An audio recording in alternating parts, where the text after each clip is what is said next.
Hello and welcome back. This is a continuation of my video from the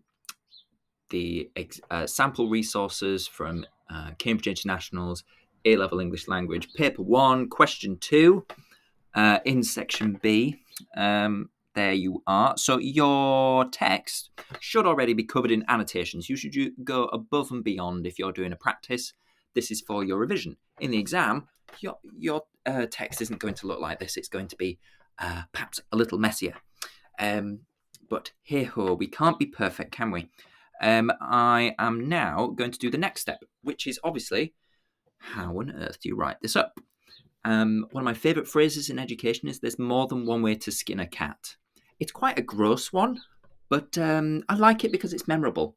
It essentially means there's more than one way to do something. So if your teacher has been teaching you something different, perhaps you do a beginning, middle, end. If you do a simple P paragraph, whatever. If it works for you and you get the marks, that's wonderful. But this is just the way that I do it. And me being me, I like the way I do it. So, the way I have always taught this is to do a 3x3 paragraph. I like it because it's memorable. What does that mean? I want 3 ideas at least, and I want 3 examples for each idea. Now, this is a springboard. I find it works well in practice. In an actual exam, you have to bend the rules. You know, it's like with your simple P paragraph. It's okay just to go point, evidence, explain, but it's probably not going to get you that far. You need to add a little bit of spice, a little bit of your own flavour. You need to bend the rules. So hopefully what I'm going to show you today is how you can use this and then use it to break some rules. So let's see. So 3 ideas, 3 things that are presented to me as a reader. This question is really vague. How is X, presented to the reader? The parameters we can use for this, basic ones, characters, ideas, themes, events, and settings. You might have heard this before. I didn't come up with it. If I did, I'd be raking it in. You can remember it by sites. Sites. I'm just looking at a lovely greenfinch through my window. What a nice surprise. Anyway, so you should already be thinking, well, there's an idea of kind of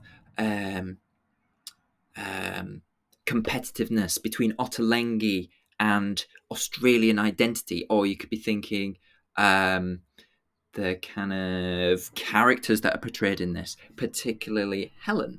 So, we can come up with some ideas. The way I do this is through a simple what, how, why structure.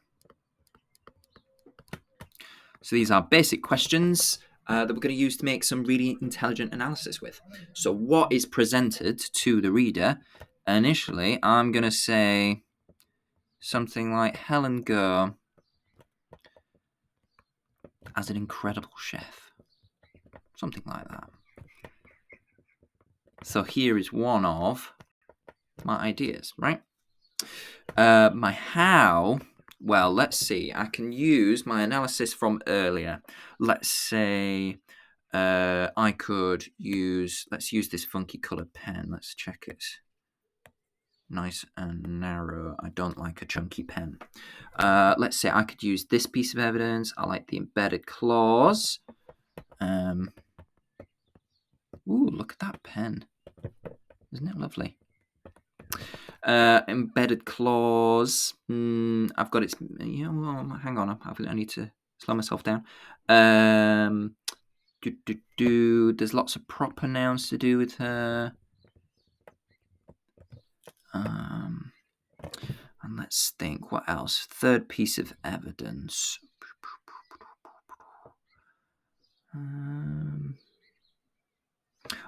I quite like those verbs from earlier. You know, the present progressive ones. My pres-prog verbs.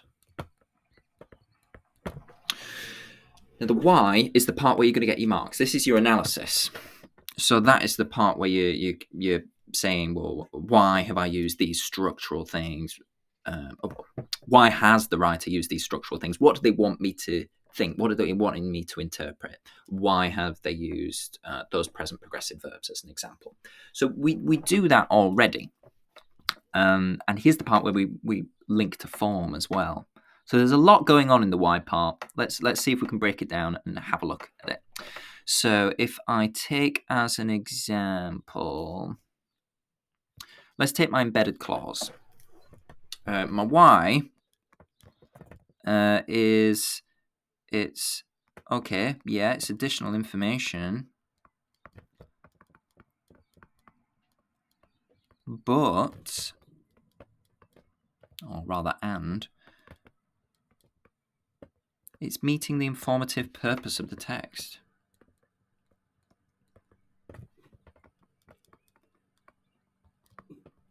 And they're two things that we wouldn't typically put together, and they're joined together using that coordinating conjunction, aren't they? So suggesting that they're equal. So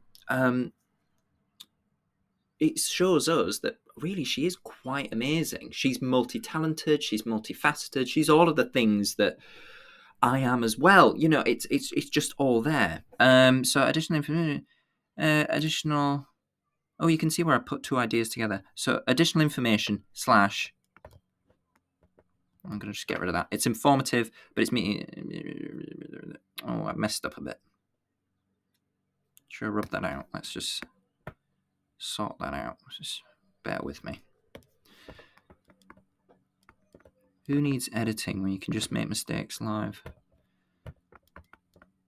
Okay, additional info, but it's me. It's a formatting purpose of the text. Okay, so there I'm using my language of analysis. So suggesting she is, let's just say, multi-talented. Creates a sense of intrigue. This is at the start of the text as well. You know, we're introduced to this person. Hang on, she's a baker and a psychologist. What? She sounds pretty cool. Yeah. And I'd even match that with the present progressive verbs. You know, the creating and easing. Creating would expect to pair with baker, whereas psychologist, you know, would expect that with easing. It's an interesting first sentence. Okay, so what I've done is I've done a bit of analysis, so suggesting she is multi-talented, cool, but I've also linked to my purpose. And if we can remember from the first video, I'll write it back out again. I've got my context. It's a article. My audience is going to be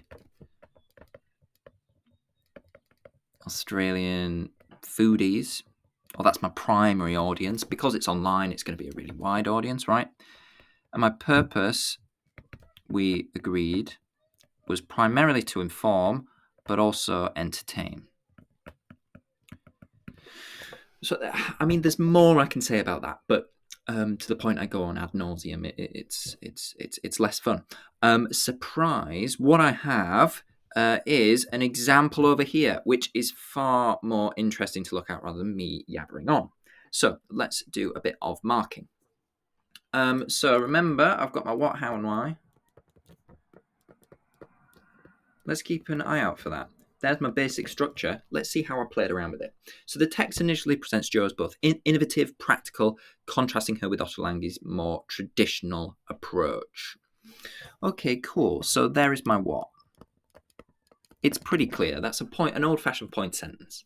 At the start, the reader is introduced to key information. If I'm talking about the start, it's a basic point, but I'm getting structure. Cool. That's what the question's looking for.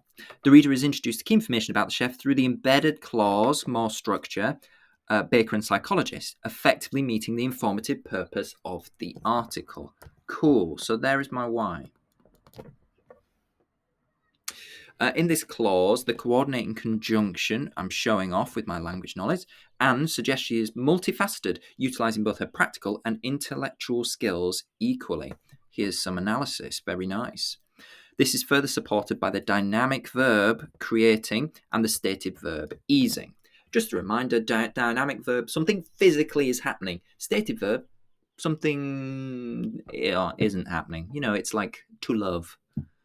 I once had an argument with a student about whether to love is a dynamic verb because he loves so much, but no, it's not. It's a stative verb. It happens inside you. Nothing physically happens. It's like to think, to dream, to be. Anyway, so they're both in the present progressive tense, showing off, highlighting her versatility and mirroring her portrayal as a baker and psychologist. This is all exploring the why, where I'm getting my marks. Positioned at the beginning of the text, I've repeated it, who cares? This portrayal sets the tone for a positive review of her personality. It does. This positive depiction may aim to instill a sense of national pride in the primarily Australian foodie audience, celebrating Go's achievements. I've got more why here. I'm linking to my audience. Right, these are people who love chefs. These are probably people who are okay with the existence of Australia as well. You want to support, your Australians in London. Additionally, the imperative verb, meet in the title and the use of reported speech. Again, another typical convention of an article. Along with the first person pronouns, he's yamming it in. Foster a closer connection between the reader and Go. Very cool. If I were to change this, I don't think I got the wording of that first sentence right. I think when I started out, I wanted to do something kind of bigger, where I'd, kind of compare Go and Ottolenghi. I felt they were contrasted, but perhaps if I'd looked at the whole text, that would have been easier. But obviously, I'm just looking at the beginning, so mine's perhaps going to be a bit more basic. So if I were to change that, what would I do? The text initially presents Go as both innovative and practical. I'd maybe just get rid of that contrasting part. It's good to edit, isn't it? And like I say, who needs to edit a video when you can just do it live? I hope you found that useful. And if you've got any comments or questions, please do ask. This is primarily for my students, but who knows? There could be someone else out there forcing themselves to do some last-minute revision. And good luck in all of your exams. Right, I'm gonna end it there. Goodbye.